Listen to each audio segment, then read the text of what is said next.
श्री मधुसूदन आचार्य महाराज और सब सेवक ऋत्विकगण, पूज्य स्वामी जी का नित्य सेवक, पूज्य बाबू जी का नित्य सेवक और आप सब भक्त परिवार, खास करके आज का यजमान भंडारी परिवार, सबको जय श्रीमन्नारायण, जय जय श्रीमन्नारायण, जय जय श्रीमन्नारायण। मजा आया? आया जैसा बहुत आनंद आया।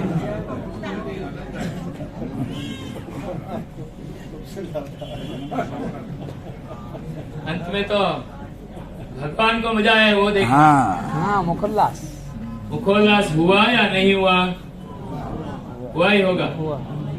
सबसे तकलीफ भी सहन किए होंगे, परंतु मुखोल्लास तो हो गया। किसको फूल से बरसाए तो किसको आनंद नहीं होगा?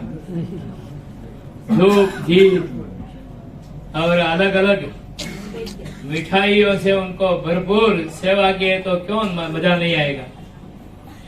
तो this is the foremost hospitality, है ना? जो भी हम अतिथि घर पे पहुंचेंगे, उनको जो भी हम सेवा करते हैं वो भगवान को समझ के सेवा करना है। अतिथि देवो भव। तो आज हमारे आंगन में बाबू आए हैं, वेंकटेश बाबू आए हैं। और कहाँ पर आए हैं? पूरा इस गांव पर आके पहुंचे हैं। कहाँ पर पहुंचे हैं? हमारा गांव में इचल करंजी में आके पहुंचे, और वो भी यजमान परिवार का सदाशय से, प्रार्थना से, उनका सेवा से, और खूब सेवा किए। और पूज्य स्वामी जी का निश्रा में वेंकटेश बाबू का जो झूला उत्सव, उसके अंतर्गत भगवान का महाभिषेक और आज पुष्पयाग।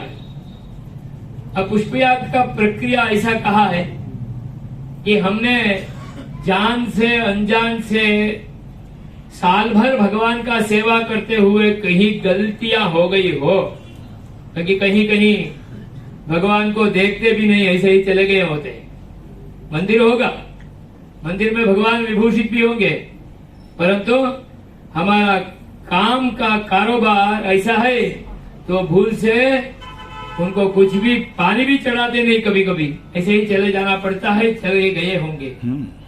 ऐसा जान से अनजान से, बच्चों से, परिवार से कहीं कुछ गलतियां हो गई हो, उसका सर्वविध प्रायश्चित में पहला सेवा है पुष्पयाग।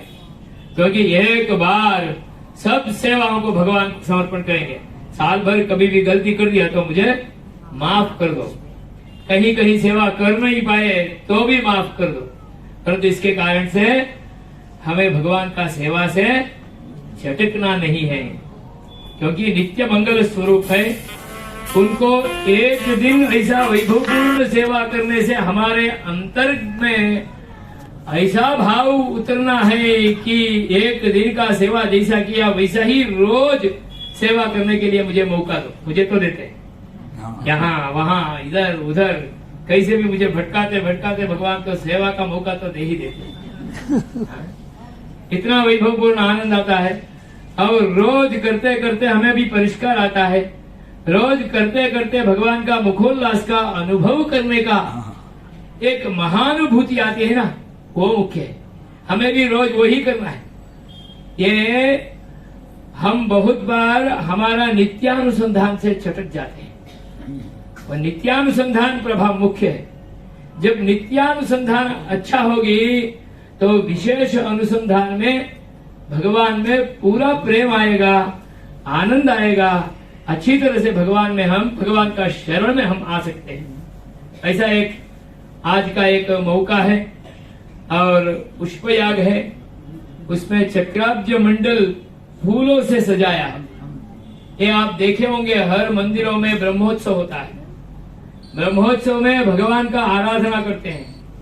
आराधना करने के लिए विधान बताए हैं भगवत्पाद रामानुजाचार्य श्रीपांचरात्र के अनुसार कि भगवान का बिंब का नित्य मंगल विग्रह का अच्छा स्वरूप का आराधना है। पर व्यूह विभव अंतर्यामी अर्चा कलियुग में अर्चा के सिवाय और दूसरा स्वरूप हमारे लिए इतना सुलभ सुंदर स्वरूप दूसरा मिलेगा नहीं। तो हम घर में जैसा हमारे बच्चे को लालन पोषण करते हैं वैसा उससे भी अतिशय स्वरूप में हम भगवान को लाल जी का सेवा हम कर सकते हैं। क्योंकि बच्चे 3 साल के बाद बड़े हो जाते हैं, हमारे सामने भी बोल सकता है, परंतु लाल जी कभी भी नहीं बोलेंगे। हम जैसा सेवा देंगे वैसा स्वीकारेंगे और जैसा था वैसा ही रहेंगे। नित्यम 16 वर्षः शास्त्र कहता है रोज भगवान हमारे लिए 16 साल का युवा अत्यंत अद्भुत स्वरूप का ही दर्शन देते हैं। वैसा स्वरूप का सेवा है। उसमें बिंबाराधन, जो बिंबाराधन कहते हैं कि मूल मूर्ति का आराधन है, और द्वितीय आराधन है भगवान का कलश में आराधन, उसको बोलते हैं कुंभाराधन। तृतीय आराधन है मंडल आराधन, और चतुर्थ आराधन है कुंड आराधन, यज्ञ कुंड में आराधन करते हैं। ये चारों विधि विधान के साथ पूरा 10 दिन भगवान का सेवा करते हैं ब्रह्मोत्सवों में। भगवान का सेवा तो उसका अंतिम दिन में ये पुष्प याग का सेवा है, जिसमें मंडल अर्चित पुष्पों से उसको सजा के उसमें भगवान को आवाहन करके उनका जो केशवादि द्वादश स्वरूप है वो स्वरूप आप ही है ऐसे करके हरेक नाम का भी अर्चना करते हुए, हरेक नाम का भगवान का मंत्र का न्यास करते हुए अर्चकों आराधना करते हैं। आप सुने हैं अष्टाक्षरी मंत्र और द्वादशाक्षरी मंत्र। इस मंत्र का उपदेश करने के लिए आचार्य गद्दी में बैठे हुए आचार्यों कितना मेहनत करते हैं, क्योंकि रोज उनका अनुसंधान में मंत्र नहीं है तो वो मंत्र फलते नहीं है। तो रोज उनका अनुसंधान होता है, अनुसंधान होते होते उसका न्यास करते हैं। वो न्यास इतना अच्छा है, हमारा शरीर है ना वो भी मंत्रमय ही शरीर है, और भगवान का जो स्वरूप है वो भी मंत्र रूप स्वरूप है। तो भगवान में एक एक अंग में एक एक मंत्र का न्यास करते हैं। जैसा आज मैंने उसका एक झलक आपको दर्शन करने के लिए ये न्यास करता था आराधना करते करते, तो एक एक मंत्र का भी तो अष्टाक्षरी होगा तो 8 स्थानों में भगवान का नाम का अक्षर का न्यास करते हैं। द्वादशाक्षरी होगा तो 12 अक्षरों का न्यास करते हैं। उसका एक एक अक्षर में भी आगे पीछे ओंकार का संपुटीकरण करते हैं। जैसा ओम ओम ओम ओम नाम ओम ओम ओम ओम ओम नाम ओम ओम राम ओम ओम यम ओम ओम नाम ओम ओम यम ओम, ये अष्टाक्षर है। ऐसा ही द्वादशाक्षर होगा तो ओम ओम ओम ओम नम ओम ओम ओम ओम ओम भम ओम ओम गम ओम ओम गम ओम ओम तेम ओम ओम वाम ओम ओम सुम ओम ओम देव ओम ओम वाम ओम ओम यम वास ओम नमो भगवते वासुदेवाय। उसका आगे पीछे ओंकार, उसका न्यास का स्थान भगवान का नाभि से शुरू करके नीचे 4 अक्षर का न्यास है। भगवान का सिर से शुरू करके बाकी 8 अक्षर का न्यास है। और भगवान का किरीट में और उनका चारों दिशा में, उनका आंखों में, उनका आधार पल्लव में और उनका हृदय में ऐसा 8 अक्षरों का न्यास। उनका हाथेली में भी न्यास करते हैं। तो पूरा हाथ 12 अंगुली है, उसमें यहां से शुरू करते हैं 1 2 3 4 5 6, ऐसा ही हाथ लेफ्ट हैंड में भी, और उसका भी न्यास करते हुए पर्व भेद कितना रामानुजाचार्य का ये विज्ञान सहित ये आराइची बोलते हैं तमिल में, संशोधन रिसर्च काम इतना बड़ा काम है। उसका पर्व में गणते हैं। यहाँ ओम ओम ओम किया तो ओम नम ओम 3 पर्व है। ओम ओम ओम, ओम भम ओम गम ओम वम ओम, ऐसा ही ओम ते ओम, ऐसा अक्षर में न्यास और अपना शरीर में भी न्यास करते हुए, क्योंकि भगवान हमारा अंतर्यामी है। जब तक मैं मेरा अंतर्यामी के स्वरूप में, अंतर्यामी के रूप में मैं भगवान को अनुभूति नहीं कर पाऊंगा, तब तक ये सब फेल्यूर है। भक्ति किसको नहीं है? सबको भक्ति है। और ज्ञान और वैराग्य के साथ हम भगवान से जुड़ जाते हैं तो सब पूर्ण हो जाता है। तो मुझे कहने का तात्पर्य ये है कि वैभवपूर्ण उत्सव तो कर लेते हैं, परंतु हमारा नित्यानुसंधान से झटक जाते हैं। वो भी इतने बड़ा महामहिम आचार्यों का सानिध्य प्राप्त हुआ तो भी। कितने आचार्यों, असंख्य आचार्य। शास्त्र कहता है वक्ता 10 सहस्रेषु श्रोता भवति वा नवा। बोलने के लिए एक 10,000 में एक आदमी मिल जाते हैं, परंतु सुनने वाले कहीं 100 में 1, 10 में 1, 1 में 1, और वो भी होगा या नहीं होगा, क्योंकि इधर सुनते हैं इधर छोड़ जाते हैं। ये हमारा रोज में हो रहा है। और हम जब भक्ति नहीं, ऐसा तो नहीं बोल सकते हैं, भक्ति है इसलिए इतना पैसा खर्चा करते हैं, इतना अपना समय सबको छोड़ के यहाँ पर पहुंचते हैं, इतना रोज भगवान को सुबह शाम आरती करते हैं, और इतना सुबह शाम बच्चों को सबको लेके सब करते हैं, परंतु इसमें हमारा अभ्यास, ज्ञान और वैराग्य यहाँ कहीं भी थोड़ा कमी है। उसको हमको सजाग रहते हुए, और हमें ज्ञान क्या है, ज्ञान प्राप्त करने के लिए दूसरा मार्ग ही नहीं है, क्योंकि ये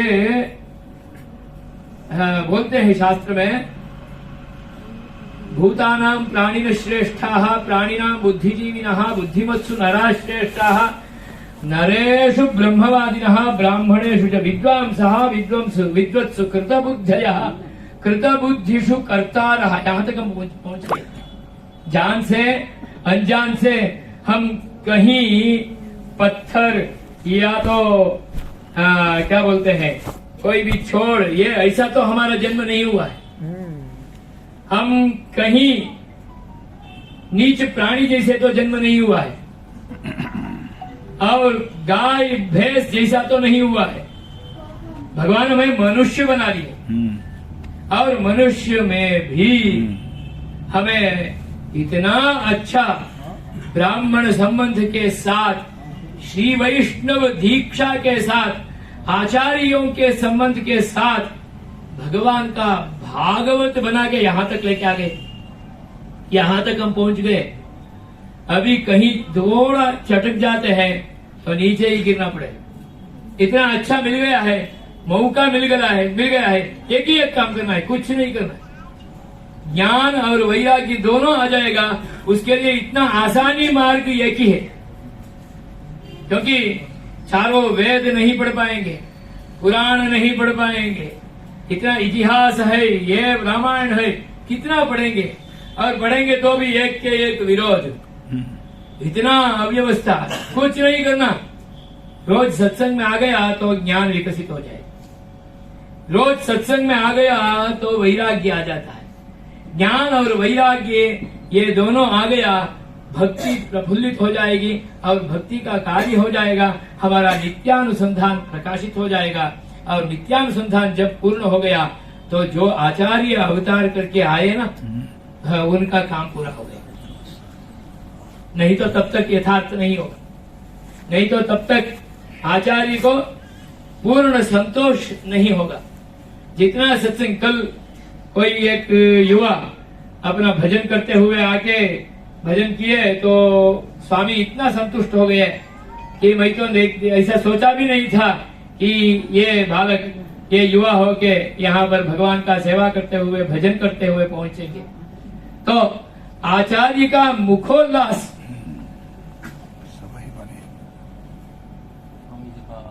ये हो।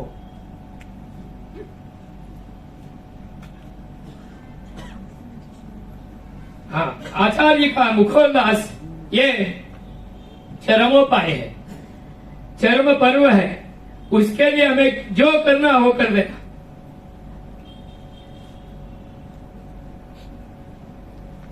स्वामी जी का मंगल हो। ऐसा एक उच्चतम कोटि का आराधना करते करते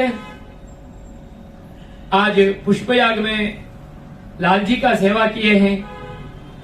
भगवान अत्यंत संतुष्ट है, भागवत संतुष्ट है, आचार्य संतुष्ट है, उनका मुखोल्लास हुआ है, सबके लिए आशीर्वाद है। और भी सेवा बाकी है। आज भगवान को जूलोत्सव है और भी है ना, शाम को और कीर्तन इतना भक्ति भाव से अर्पण करना है।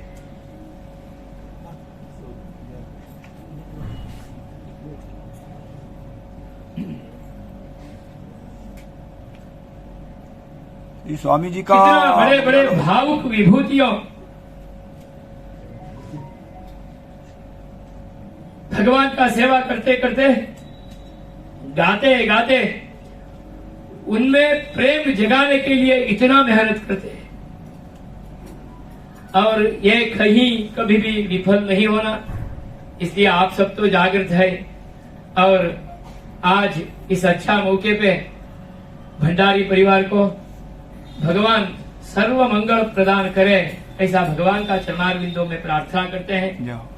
ऐसा एक विस्तृत बहुविस्तृत वटवृक्ष जैसा संसार आज का कलयुग में दर्शन करने को भी नहीं मिलता है, क्योंकि सब परिवार छूटा छूटा छूटा छूटा होता है। तो इतना बड़ा परिवार आज तक भगवान संभाल के आए, नहीं तो ये हमारा हाथ में भी नहीं है। क्योंकि भगवान को ही भंडार ऐसा एक नाम है। भंडार माने और कुछ नहीं, निधि है, और निधि का वही स्वरूप है। आप श्रीरंग क्षेत्र में गए होते हो, श्रीरंग क्षेत्र में महालक्ष्मी जी का जो मंदिर है उस मंदिर को भंडार कहते हैं। वहां जो सेवा करते हैं उनको भंडारी कहते हैं। तो लक्ष्मी जी का सेवा करने वाले भंडारी है। साक्षात लक्ष्मी जी मीन्स भगवान का पुरुषकारी, पैसा तो बाद में। भगवान का पुरुषकार करने में अत्यंत उत्कृष्ट कोटि में रहने वाले कौन है? महालक्ष्मी जी, वो भंडारी है। और ऐसे ही जाएंगे मेलकोट में संपत कुमार भगवान का जो पारिचारिक सेवा करते हैं, उनका वस्त्र सेवा करते हैं, उनका आभरण का सेवा करते हैं, उनको बोलते हैं भंडारी। क्योंकि मेलकोटे में तो लक्ष्मी जी से भी बढ़ के संपत कुमार है ना, शल्व पिल्ले। शल्व माने संपत, ऐश्वर्य, ऐश्वर्य का कुमार है वो, तो वो भंडारी है वहां। ऐसे ही जाते जाते रसोया घर में जो भी सेवा होती है उसको भंडार बोलते हैं, क्योंकि वही अंतिम में भंडार का फल वही है। और यहां से आप ऋषिकेश में जाएंगे, ये अद्भुत है। ऋषिकेश में जाएंगे, वहां का संत महात्माओं का जो रसोई सेवा पिरसने के सेवा करते हैं उसको भंडारी बोलते हैं। आज हमारा भंडारा है, भंडारा ऐसा बोलते हैं। अब भंडारा के लिए ऋषिकेश में रहने वाले सब संत महात्माओं को एक आमंत्रण में भेज देते हैं, सब आ जाते हैं। इतने लोगों को पिरसने का सेवा करते करते हम तो थकते नहीं, वो इतना आनंद में सेवा लेते हैं। हमें मालूम नहीं कोई भी तपस्वी ऋषि मुनि ऐसा कोई आके वहां पर हमारा सेवा ले लेते हैं, वो भंडारा है। तो इसलिए साक्षात भंडारा तो भक्त लोग ही भंडारा है। आप सब भंडारी का भंडारा है ना, क्योंकि आप सब नहीं आते मिलते हुए भगवान। कूड़ी इरुंद कुलिंद, कल गोदा जी का जन्मोत्सव है जी। गोदा जी एक ही बात बार बार बोली है कि अकेले भगवान का अनुभव नहीं करना, कहीं भी नहीं। आचार्य का सन्निधि पहुंचना है तो अकेले को नहीं पहुंचना, अब परिवार के साथ होने। कूड़ी इरुंद कुलिंद, सब साथ मिलते जुलते जाके भगवान का सेवा करते करते आनंद मिलता है ना, ओ अतिशायित आनंद है। कल आप सब फूल छुटा छुटा करते थे, मिलते मिलते किए तो कितना आनंद है। तो मिलते मिलते यहाँ पर सब गोविंद जी वगैरह सब सेवा करते हैं, कितना आनंद आता है। कहाँ से गुलेरकुट से आगे पहुंचते हैं, और कुछ वहाँ इलकल से बोलते हैं, कोई तो कलकत्ता से आगे पहुंचते हैं, और कोई और कहाँ से आगे पहुंचते, सब आगे। तो ये आचार्य का एक मुखोल्लास है। आचार्य का मुखोल्लास से भगवत्पाद आचार्य भगवत्पाद रामानुजाचार्य का मुखोल्लास होता है। जब भगवत्पाद रामानुजाचार्य का मुखोल्लास हो गया, पूरा आचार्य परंपरा का मुखोल्लास हो जाता है। आचार्य परंपरा में ही आती है महालक्ष्मी, आचार्य परंपरा में ही आदि स्थान में बैठे है भगवान पूर्ण पुरुषोत्तम श्री वेंकट नायक। तो इनका सेवा है। आज इतने अच्छी तरह से सबको सेवा करने का मौका मिला, हमें मौका मिला, इसलिए आप सबसे हम पूर्ण रूप में कृतज्ञ हैं। जय श्रीमन्नारायण, जय श्रीमन्नारायण, जय जय श्रीमन्नारायण, जय जय श्रीमन्नारायण। और एक अंतिम नैवेद्य है, एक आरती है। आरती करके कल तो गोदाम्बी जी का जन्मदिन है, इसलिए आज ही हम शीतम शिरहार जोर से गाते हुए भगवान को अर्पण कर लेंगे। उसके बाद खोले ऊर गोविंदन वाड़ वो बोलते हुए गोदाम्बा जी का प्रसाद आज आचार्य का सानिध्य में स्वीकार कर लेंगे। जय श्रीमन्नारायण,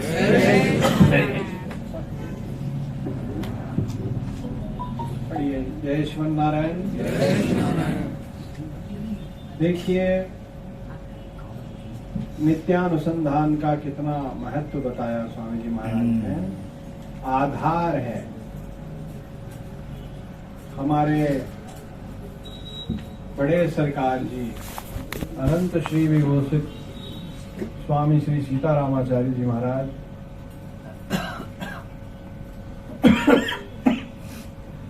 जीवों पर उपकार करने के लिए संसार में पधारे।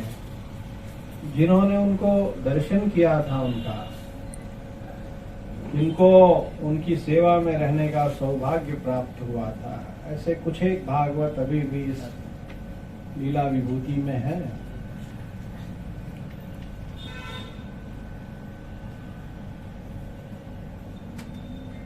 उनके मुख से स्वामी जी महाराज का ज्ञान, अनुष्ठान, आचरण, उनकी दया कृपा श्रवण करके ये अनुभव होता है कि स्वामी जी महाराज कोई साधारण जीव नहीं थे, अवतारी पुरुष थे, इसमें कोई दो राय नहीं है, और जीवों का कल्याण करने के लिए ही पधारे थे। उन्होंने ये सब कहने का प्रयोजन ये है कि हमारे नित्य के अनुसंधान के लिए, जैसे भगवान ने सर्वोपनिषदो गावो दोग्ध्वा गोपालनंदनः पार्थो वत्सः श्रुतिर्भोक्ता दुग्धम गीतामृतम महत्, भगवान ने सभी शास्त्रों का सार स्वरूप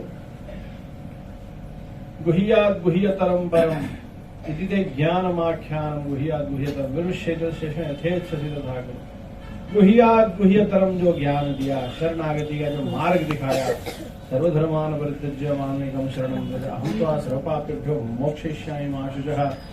शास्त्रों का भी ये सारतम ज्ञान है, ऐसा कह के सबको दिया, जीवात्माओं को दिया। ऐसे ही हमारे स्वामी जी महाराज ने भी इस संसार में आके और हमारे पे उपकार करने के लिए मोक्षमाला नाम की पुस्तिका का संकलन किया। नाम क्या रखा? कुछ भी रख सकते थे, सीधे भगवान का स्मरण हो जाए ऐसा नाम रखा उसका, मोक्ष माला। मोक्ष का माला माने सोपान, मन का। और ये रोज रोज अनुसंधान करना है, इसका ध्यान रखना है, ऐसी आज्ञा भी करी। पुराने समय में सब भागवत प्रायः किया करते थे। अब दास देख रहा है नए जमाने के बच्चों में बहुत शिथिलता आ रही है। मोक्षमाला नित्यानुसंधान में प्राण स्वरूप है। मोक्षमाला में क्या नहीं है? तत्वत्रय है, अर्थ पंचक है, रहस्य त्रय है, गुरु परंपरा है। प्रातः सुबह उठ के और शयन भजन तक सब है। तो विशेष समय नहीं लेते हुए दास यही कहेगा, मोक्ष माला सबके तिरुमाली में अवश्य होनी चाहिए और उसका पठन भी होना चाहिए और उसको अपने हृदय में धारण भी करना चाहिए। प्राण बहुत सूक्ष्म होता है, लेकिन उसी प्राण से ये पूरा शरीर टिका है लाल जी की कृपा से। ऐसे ही पूरा वैष्णव स्वरूप हमारे स्वामी जी ने मोक्ष माला में हमें दे दिया है, सब है। तो दास सबसे निवेदन करेगा, मोक्ष माला अपने पास जरूर रखना है। सिर्फ रखना ही नहीं है, उसका पठन भी करना है। सिर्फ पठन भी नहीं करना है, उसके उपदेशों का अनुभव करना है। सिर्फ अनुभव ही नहीं करना है, उन उपदेशों पर अपने चित्त की दशा को लानी है, अपने चित्त को वैसा प्रिपेयर करना है। तो बातचीत में पता चल जाता है, मोक्ष माला नहीं मालूम, कुछ भी नहीं मालूम। मोक्ष माला नाम लेते हैं, कोई पूरब देखता है, कोई पश्चिम, कोई आकाश में देखता है। अभी भी सब देख रहे हैं, स्वामी जी कुछ मतलब कि इनका कोई भरोसा नहीं है। बिल्कुल ऐसा नहीं करना। ठीक है जी, श्रीमन नारायण भगवान की जय हो। बड़ा बड़ा शास्त्र ज्ञान अर्जित करके भी प्राण नहीं है तो कैसे है? कुछ नहीं है। जैसे पूरा ये सब बिजली का वायरिंग है, इलेक्ट्रिसिटी नहीं है तो कुछ नहीं है। ऐसे ही मोक्ष माला बेस है, आधार है, वहीं से शुरुआत होती है। पहला स्टेप है। इससे पहला स्टेप मालूम है, पहला स्टेप मालूम होना चाहिए, तभी बड़ा स्टेप होगा। पहला ही स्टेप नहीं मालूम है, चलना ही नहीं सीखे, तो ये सब जरूर सीखिएगा। यही कहना हम दास का उद्देश्य है। अच्छा हुआ स्वामी जी ने आज ये विषय उठा दिया, लाल जी की ही कृपा होगी, ये विषय उठा दो। श्रीमन नारायण भगवान की जय हो। नित्यानुसंधान में हमारा तिलक, रहस्यत्रय, ये सब आता है। मोक्ष माला में सबका वर्णन है, ये सब करना है। गोविंदा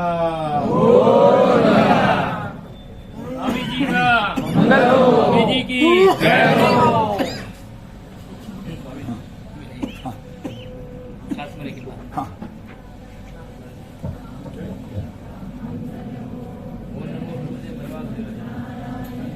लाल जी का मंगल हो, जय श्रीमन्नारायण, जय श्रीमन्नारायण, जय